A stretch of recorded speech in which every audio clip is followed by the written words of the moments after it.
just before I hung up, I said, and I can understand how difficult it is to do this group process because I've been working with Japanese Americans who had been children during World War II. And the next morning at 8 o'clock, he called me back. And he said, are you documenting your work?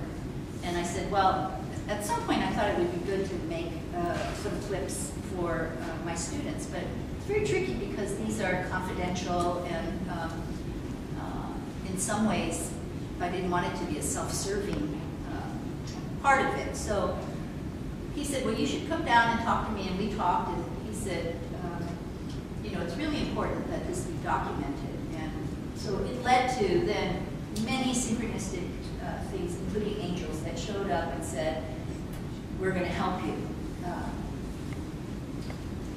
So I just put the word out, and in the Japanese American newspaper it said, you know, if anybody's willing to be in front of a camera. So these wonderful 6 people, after several others, I screened for ego strength and you know, any history that might make them subject to being re-traumatized again. So these 6 individuals emerged, and we had no script, of course. This is just we're just gonna film whatever came up.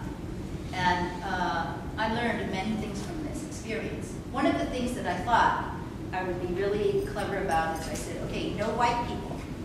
No white people are gonna be here because this needs to be absolutely safe, and I didn't want any association with perpetrator.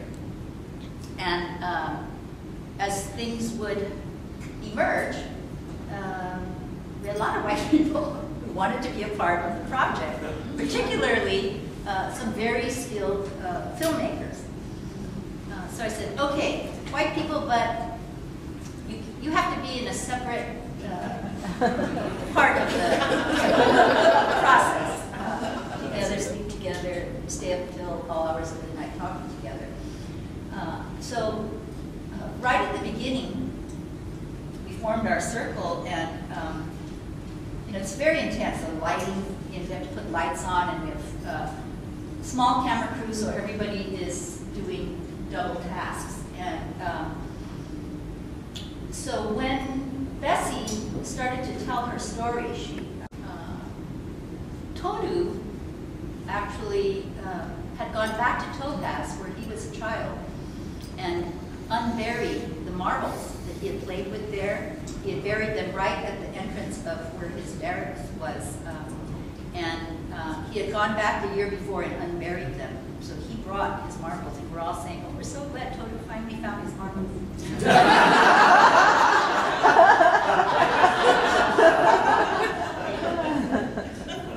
Bessie had ordered, because of the Freedom of Information Act, had access to her family's files. And when she got her family's files and opened it up, she found the letter she had written to the President of the United States begging that her father be released from the federal prison and brought back to the War Relocation Authority prison camp. And that's the letter she was reading. So when we started the filming of Bessie reading that letter, and none of us had any idea what people were bringing. I had no idea what was in that letter. As she began to read, I heard this sniffling, and it kept going, and I turned around and I looked, and there was Steve Holsapple, who helped to direct and edit the film, and holding the camera. Tears running down his face, snot running down, as he tried to hold the camera up to film what was happening. And so I said, okay, let's stop. I was getting choked up when I got that. Let's stop here, Stephen. Why don't you come into the center of the circle? And he just wept. He was so touched. He had opened his heart and let himself be so touched by this experience that it suddenly made it safe for all of us to be together. So I invited them back in. So you can eat with us now.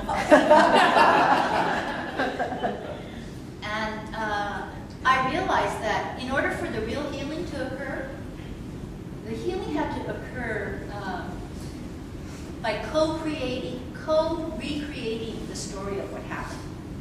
We needed to have these compassionate witnesses to be in our presence, who are outside of our experience, to respond to what happened to us. So, although you don't see them on screen, they were a really important part of making this film.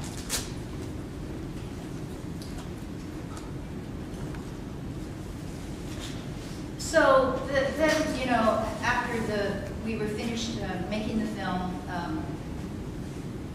someone had been in touch with, we had done a local screening, and someone had been in touch with the PBS folks, and they asked us to come and talk to them. And because we're a small team, we had agreed that Satsuki wouldn't be making the independent decisions. You know, I don't really consider myself a filmmaker. I feel like an accidental filmmaker. And so we went to meet with these guys who we called Suits. And they proceeded to tell us that they wanted to make a national broadcast of this film, but they wanted to edit out Toru's swear words. And this is the words they said, because we feel like our audience is a very conservative audience, and that they would be offended by the language. And before I knew it, I had opened my mouth and I said, you know, I remember, I could feel that freaking out, right? I said, you know, I am so damn tired of suppressing the anger that is so justified by what this happened. So if that's the only way you're going to show our film, then I'm taking the film. And I could hear that these are now, you know, these are professional filmmakers. They get a chance to have their film on PBS. They all going, oh my God, what is she doing?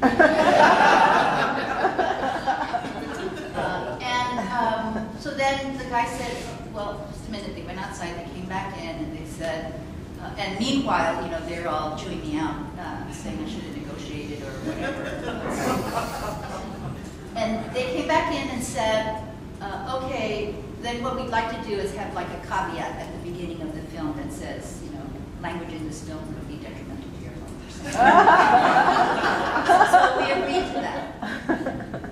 And each person in the film represented, their story represented so many layers of emotions that had not been addressed or expressed or even felt.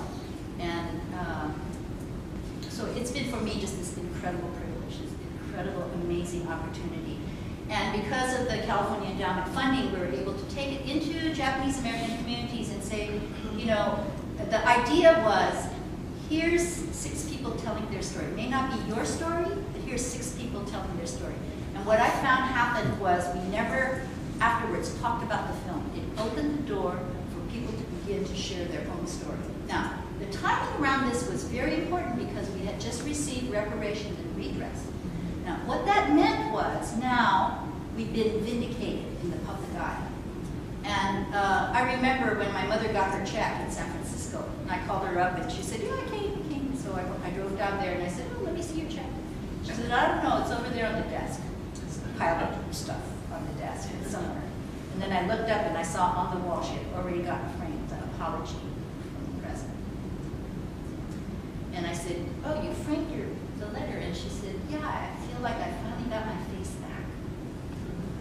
And I would say that that was the greatest impact on our community, receiving the presidential apology and symbolic reparations made it possible for the stories to now become unfettered, and more people have come forward to share their stories. The last thing I want to just put out here is the importance of telling the stories, and today you're going to get a chance to hear other people's stories, is when something like historical collective trauma is perpetrated by a government,